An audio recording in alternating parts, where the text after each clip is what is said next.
আপনার অন্তরে যা আছে, আপনারা যে যে বাধ্য করে তার কথা বইলে দেন না। আপনারা কি করবে বলেন? আপনারা খুন করবে।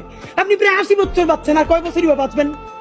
আপনি কি খাবেন, কি বাঁচবেন? আপনি বরং যদি আপনার আর্মি মেরে ফেলে, আপনারা যদি ভারতীয় আধিপত্যবাদ গুলি করে, আপনাকে যদি হত্যা করা হয়, কিন্তু সেই রক্তের বিনিময়ে যদি আপনি শহীদদের রক্তের বিনিময়ে নতুন বাংলাদেশ গড়ে যেতে পারেন, আগামী 1000 বছর বাংলাদেশের মানুষ নামাজে প্রার্থনায় আপনার জন্য শুধু দোয়া করবে। ঠিক। বুড়ো মানুষটা থেকে শুরু করে শিশু আপনার বক্তৃতা শুনে মাননীয় উপদেষ্টা কতক্ষণ জানেন? যতক্ষণ আপনি জুলাইয়ের জবানে কথা বলেন। বাংলাদেশে গত 50 বছরে কোন রাষ্ট্রপ্রধানের 30 মিনিট 40 মিনিটের বক্তৃতা, রিক্সা চালক, ভ্যান চালক, সবজি বিক্রেতা, বিশ্ববিদ্যালয়ের প্রফেসর, ছাত্র জনতা আধা ঘন্টা বসে তার বক্তৃতা শুনে নজির নাই, যেটা আপনারটা হইছে। এটা কিন্তু আপনার চেহারা দেখে না।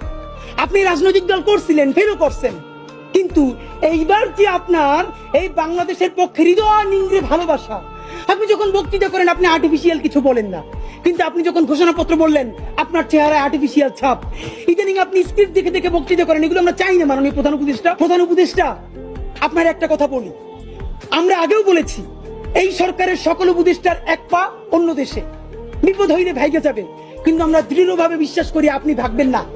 এর প্রমাণ, আপনি যদি ভাগতেন পৃথিবীর কোন দেশ আপনারে রাখতে চায় না বলেন? তাহলে হাসিনার আমলেও 10 তলা বিল্ডিং বাইয়া আপনার আদালতে হাজিরা আপনি দিতে আসতেন না। ঠিক।